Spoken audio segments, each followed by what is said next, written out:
Welcome to Packet Sensei, your go-to resource for mastering networking concepts.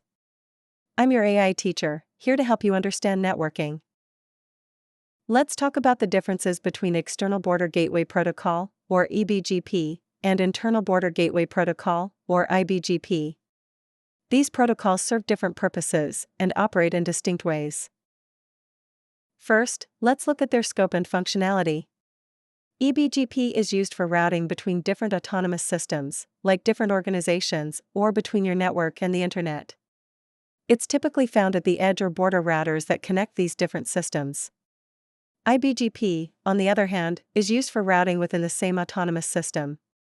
It helps exchange routing information among routers inside your own network. When it comes to topology, eBGP doesn't require a full mesh setup. You can have eBGP peers directly connected or even set up a multi-hop configuration if needed. iBGP is a bit stricter, usually needing a full mesh topology among all iBGP peers. However, you can reduce the number of connections by using route reflectors or confederations. Now, about sharing routes. With eBGP, the routes you get from one eBGP peer can be shared with both eBGP and iBGP peers. To prevent loops, the AS path gets updated by adding the local AS number. iBGP works differently. Routes you receive from one iBGP peer aren't passed along to other iBGP peers. This is another way to prevent routing loops. The AS path stays the same within your network.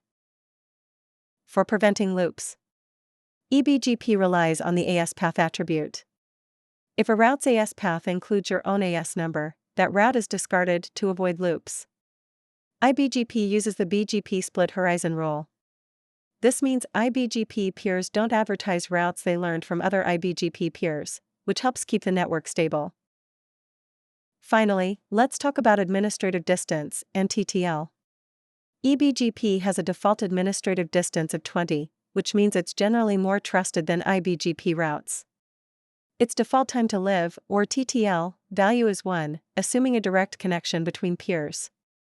iBGP has a default administrative distance of 200, so it's less trusted than eBGP routes. The TTL value is 255, which allows for indirect connections within the same network. So, these are the most important differences between eBGP and iBGP. Thank you for joining me today. If you have any questions or want to dive deeper into any of these topics, feel free to leave a comment below, and I'll be happy